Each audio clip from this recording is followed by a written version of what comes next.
ABC One Television. ABC One Television. ABC One Television. Le leader en actualité. Voilà, bonjour, bonsoir, fidèles internautes. Partout au message Rolanda Bisoto et les sous-sous. Kotel Sabine Olenge Kani, population congolaise, na initiative na yango, bango moko ba se décider. Turo yo trop c'est trop bakosi bango mingi. Bakota makambango bako kosela bango te. Wala banani, ba jeune ya commune na Kalamu. Ba telemi bango moko basala salongo parce que bambongo ba pesi na bourgmestre ya ba commune jusque là ba osala eloko moko tinango batikala kisimate ba telemaki bango nyoso lokola mutu moko pour na ko rendre propre commune na bango. En tout cas, je vous invite déjà bolanda ndenge ni basala ki yango elekana ki ndenge nini. En tout cas, ngana bino en tout cas to vivre comme lokola to zalaki et puis tozonga pour na ko desannoncer. C'est parti.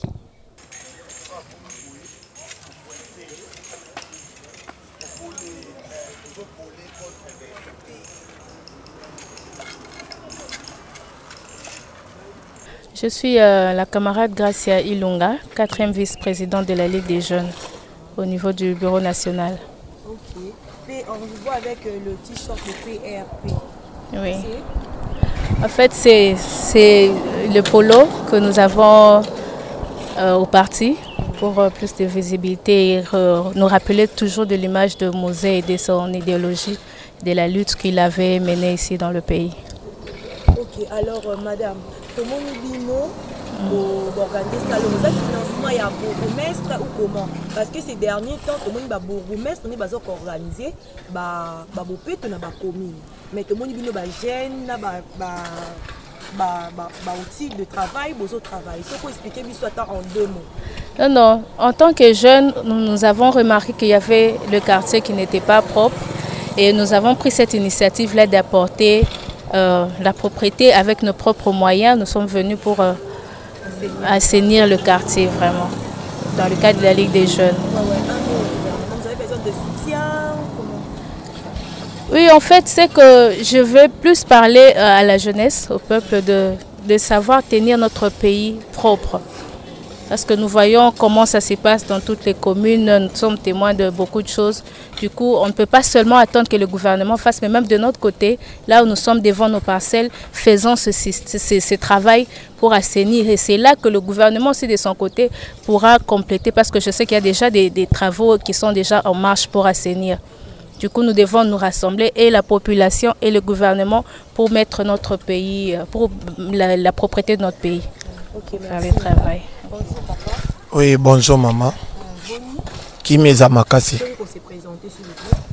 Bon, comme on a un camarade Bercé Chilomboji Malaba, Nazali camarade à parti PRP, Parti pour la Révolution Populaire. Alors, Yozanani na parti? Bon, na parti, Naza premièrement un nouveau adhérent, puis Nazali coordonnateur, Nazali chargé à sensibilisation. Puis à logistique, il y a district, il y a Funa. Donc, en tant que camarade, Nazali P na Kati à district. Nazali na comité national, il y a ville province à Kinshasa. Alors, initiative, il y a Salongo Oyo. Bon, initiative, il y a Salongo et outil nulle part. Je dirais que propriété Salongo, et ça premièrement question d'éducation. Et le mot des éducations, l'air to bota maratoko laka, parents n'y ont pas éduqué à moi de façon à la propre. Ils ont une initiative, morobo, ils ont rapport à éveiller conscience à la population. Bisiga to fandi, tu éveilles moi conscience à la population, bah jeunes, bah parents. Mais pour moi, na mon yango isa initiative té. Non, c'est une question de conscience et d'éducation. Nous nous battons pour essayer seulement de réveiller la conscience. C'est un peu ça. Alors, vous avez besoin de soutien ou comment? Vous travaillez dans votre propre moyen, ça se passe comment? Bon, merci d'abord pour la question. Pour notre soutien, le roi Moutourouan a besoin de soutien, il a besoin de conscience. Le plus grand problème, c'est quoi? Musée à Loba et Loromo, c'est très important. Prenons-nous en charge. Tout était là. Madame a besoin de volontaire. Moutounio Sando ça la bande à soutenir. Et belé va soutenir bon va saler l'autre. Non, soutien c'est trop dire. Tous les gens ont besoin, il y a visibilité. Tout l'axabatoké, nous sommes capables de faire quelque chose. S'il y aura un soutien, ça peut venir. Mais je ne peux pas oublier que Moussa Loba, nous nous sommes simplement pris en charge. Avec le moyen des bords, nous nous sommes fournis personnellement des efforts. Mobiliser qui moi, avec la camarade Grâce. Ici, notre bureau, il y a Ligue des Jeunes, il y a PRP. Tout sombi bortillage. Et on a fait la sensibilisation, afin que tout banda, pour assainir Milé Nabiso. Ceux qui ont la volonté, ils contacter, ils ont un soutien. Maintenant, besoin premièrement, il y a conscience. Mouton a un soutien, ils ont une conscience. Il y a un soutien parce que l'hôpital m'a servi. Non, il y a salongo, jamais que politisant pour soutenir quelqu'un, il faut être dans la partie morobo pour soutenir que ça la salongo. Donc c'est un peu compliqué ces histoires là. Alors, souci Nabiso Zanini que va tribaliser Salongo, va politiser Salongo. L'État congolais doit se prendre premièrement en charge. Je vais m'expliquer. Tout ça, la sensibilisation, tu es obligé d'habiter, bimara. Tout le monde peut avoir volonté en combat contre la saleté. Qui va évacuer cette saleté-là? Il n'y a pas de moyens. Les gens n'ont pas de moyens. Parfois, tout ça, la Salongo te produit la saleté et belé. Aussi, c'est fort. La commune doit s'organiser. Je vais aussi rappeler que je suis un chef de riz du quartier Imo Congo, un conseiller communal provisoire du quartier Imo Congo, point du bourgmestre, chargé de la communication. Il y a budget participatif, il y a commune, il y a Kalam. Tous ces efforts-là, ce n'est pas sur ils ont un caractère politique. Moi, c'est l'éducation. Ce n'est pas pour m'inventer. Dieu est témoin. Moi, c'est l'éducation. Tobanda les gens au salon mais bateau dans la saleté. Tous bunda incompréhension, tout ça l'effort, tout côté dans l'État congolais. Tous à la tête de la commune, tout le côté apporter une pierre nabiso à contribution, afin que tout assainir le quartier nabiso. Et pourquoi le quartier Imo Congo? Quartier Imo Congo est allé historique. Pourtant non ba image on se bomo nango. Ils ont effort il y a une seule personne. C'est presque l'histoire à raconter. Quartier où ils allaient historique. On a le petit séminaire, tout dans le stade Vermeer, on a l'université ISES, on a beaucoup d'institutions mineures où ils ont coûté millions et entouré Bisso. Mais regarde l'environnement extrêmement sale. Même si l'État est nanté, musée déjà le bateau mis en charge, Bazawapi. Tout le monde dit que la réunion sur l'État. L'État, ok, chacun de nous en a faire part mon qu'on a raté Mbokoyo. Enfin, il y a un milliers. Même l'État, après, aux en a moins 500 places non, au bois qui salité. Tout ça, c'est le quartier Imo Congo. Quartier. Alors, moi, je suis Congo, la jeunesse, il y a ma partie, mais parce que tout le monde, ils ont vraiment, ils ont rare, au monde, la jeune base, il y a la conscience, il y a la salon. Bon, mon aroloba, na bengina no ba genyoso. Il y a RDCP, ba genyoso ya Afrique, ba genyoso ya République démocratique du Congo, na ba gen ya ville province ya Kinshasa. Propriété ils ont combat conscience ba massa. Ils ont combat éducation. Toi apparaître propreté na habillement, WhatsApp, Facebook, Viber, bozo que l'église fait tout ça propre. Olam qui tongo au kombi chez binoté. Alors tu es content. C'est pas bien. Ba jeune na ba parti politique. Ba conduit au bonté à binoté propreté, ba méchant vers vous. Ba zoté à binoté non toké ma toké boy. Quand est-ce que tu bon sa ville province à Kinshasa? Ngana binoté yebi ke zaki Kinshasa la belle. Nous voyons dans des images. Tous à la éveiller, tout politiser propriété, tout tribaliser, tout comme ça on te pour ensemble propriété, faut député un sénateur, soit disant moutumoro luka pouvoir, après ça mon to combi pour te passer voir non. C'est une question de conscience et d'éducation. S'il vous plaît, les jeunes de la République démocratique du Congo, moutumoro tchabino diabo parce que je suis du PRP. Moutumoro non, c'est un Kabila, c'est Mamba PPRD. Non! Malgré diversité wana politique tozanango, nous sommes premièrement des Congolais, toza Congolais échangés et nous sommes des Kinois parmi Kinois bazali être mort le plus courageux ya Congo mobimba. Mais tala totambo na bulu yeke to bongisa bisika na biso cause la parent nota komba na place na yo cause la kaka ya te non. Bon, mon dernier mot c'est que bomoni ba jeune tobimi boye tozo komba nazo senga na gouvernement congolais le président l'actuel président de la République son excellence Antoine Tshilombo Fachi président salaire fort RATPK Ekoufa et Tikala Rakin régie d'assainissement des travaux publics de Kinshasa Tikala Rakin mobiliser bango ba politiser yango comme ba intérêt ba bougumestre ba comme na ba problème wenza makolongolo débordé on nous demande plus de $2000 pour na ko dégager une poubelle or ça devoir il y a gouvernement provincial en matière d'assainissement ils ont tout politisé et je vais demander encore radicalement aux partenaires de la République le camarade Joseph Kabila Kabange oyebi ke bien batonyo soza tout autour nous travaillons déjà na bango alors exhorter bango ba mbongo bazana ngwana binsa ngwana ba quartier na bango ba financer ba jeune to sa musala salongo soki RATP côté de ville en retard ba sunga biso ba jeune botika ko politiser salité s'il vous plaît merci. Bonjour papa. Bonjour maman. Vous pouvez présenter s'il vous plaît. Comme on a Christian Kankonde, naza coordonnateur il y a district Afuna, na compte ya PRP. Ah, étant coordonnateur aux Liloba par rapport à ça, nous avons organisé dans le quartier Congo. Oui, nous avons Liloba Koloba. Et ça, initiative, moko faut ba jeune nyons ya Funa, précisément à Kalamu, ba de temps en temps. Pour mo cannabis se développer. Mo cannabis comme à Paris, à New York, car na musala ya maboko ka. Et ça, c'est initiative ya Musée Laurent Désiré Kabila tikela ki biso pour na ba jeune, tout ba ko se prendre en charge biso moko en tant que ba jeune à kati ya district Afuna. Et ça le président bien de la moni ba jeune mususu ya ba quartier mususu ya Kalamu ba ko biso maboko pour na assainissement ya quartier Imo Congo, c'est un peu ça, na s'appelle Makasi. Alors tout le monde qui bourgmestre ba financer qui chef de l'état financer qui ba bourgmestre pour na organiser ba salon ou na ba commune na bango. Oh les financement maintenant. Les besoin à compte à bourgmestre.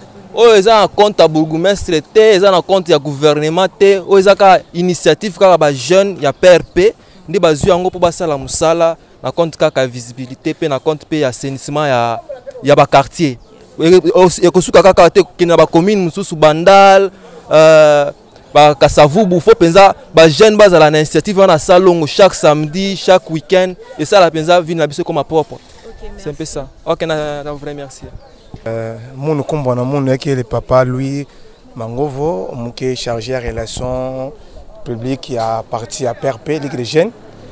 Bobo ebitken le na ichi à commune ya Kalamu, précisément na quartier à Imo Congo, betime kuiza samu na pour ça la salongo propriété ya quartier samu développement ya boa la beto bobo ekene na beto ba jeune betime baka initiative ya kuiza kusa la salongo propriété samu boa la beto développement ya kona en la beto ba jeune ya ligue de jeunes ya PRP betime kuiza sala awa yao beta pesa message ya na batu sur Hollande beto ba jeune ya ligue de jeunes ya PRP betuke awa betuke luta na ba commune nyos na ba district nyos sam na kusala ki salo ya salon betuke akuza sam na kuza accompagner informo beto ya boa la beto ya RDC samu développement ya beto ya boa la ya kwenda ya tete parce que yani mo stang Laurent Désiré Kabila Vwanaka antu ba beto mo ba jeune photo baka prise en charge beto mos yaou beto ba déjà prise en charge samu kusala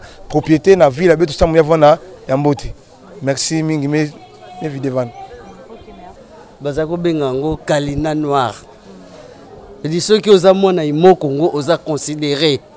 Mais les loyo tala Imo Congo ndenge kufi. Jeunesse na biso bazako tanga te balingi makambo mbuzo ba diamba ba masanga. Alors tala ndenge quartier ekufi Richard Yaka quartier ekufi. Alors babalabalo ezalaka nyonso na makadam ezaki goudronné soko kotiawa ba clôture ezalaka na ba fleur mais lelo c'est comme na ba brique boye pona conjoncture ba moyibi ilikaki bon soki totali ba terrasse oyo tozali ko sakana na kati tobeta banzango mais lelo terrasse ezaka susu te surtout à partir ya baba na bango quelque part wana terrasse ezalaka te baye kotimola yango na mutu apesa biso siko pasi mai ekoma koleka terrasse poli bon mai ya kote oyo nde Bruxelles moni kote oyo Bruxelles kote oyo kuna nation ebandi na kunzulu nation ebandi wana terrasse wana mai ya kuna ekende conduit na suka ya imo Congo esika na frontière kauka na biso terrasse moko munene ezalaka wana mais bapusi bakangi lelo oyo okonokuta ndako étage etelemi wana ya wana tungisaka ye est-ce qu'il y a pas moyen batimola même ya grandeur bomezala approfondi po mai ya bato ya kote ya kunzulu ebanda kokendeke ekweyaka na université. Alors maman moi na yo par rapport à la organisation ou salami étant que maman soko encourager ba jeunes par rapport à nous pona ba jeune nga naza ko encourager bango na sepelaka na koko na nga oyo aza encourager mais ba mso baza ba paresseux naza ko na regretaka jeunesse ya mikolo yo balingi ko sala te pesa ngai kabela ngai nde ya bango yango wana parce que faut luka biso na tango biso tozokende classe ozala mwasi ozala mobali mpo nini ye aza kose demerde baleki ye na nini basekaka ye kalonzo yo mpe makelele eleki soki ngai nazalanga botika ye bokende ovandaka na se nzete mpe bomelaka diamba yango wana naza koencourage bajeune balamuka soki balala pongi balamuka se prendre en charge eza teke baparent kaka biso ta ndenge nakomi nakoka suko bokola nakoka te siko bango nde babokola biso mpe bango balingi yango te. Merci maman.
Voilà, merci Nabino Nyoso, fidèle internaute, fidèle téléspectateur. En tout cas, félicitations, courage à vous. En tout cas, parce que Mbokande si maraboye. Ne bo sali boye et sali kitoko makasi. Bo sala kayango kaka po mboke kene liboso kozela ya trop mabe. En tout cas, notre reporter azaki sur terrain Emmanuel Kalonzo a sali majo kitoko oyo wapi soin oyo wapi pour natina kosepe Sabino. En tout cas, grand merci Nabino Nyonso bolandi elema oyo. Grand merci encore à notre reporter Emmanuel Kalonzo pour musala kitoko auti kosala sur terrain et pesi kitoko makas. En tout cas, je vous dis au revoir, à nous revoir au prochain numéro. Bye bye. ABC One Television. ABC One Television. Le leader en actualité. Actualité politique de la RDC, d'Afrique et le reste du monde. ABC One Television. Le leader en actualité. Actualité locale et internationale. ABC One Television. ABC One Television. Actualité sportive, le football, boxe et autres. Actualité religieuse en RDC, en Afrique et le monde. Actualité culturelle de tous les pays africains. ABC One Television. Les leaders en actualité, c'est ABC One Television.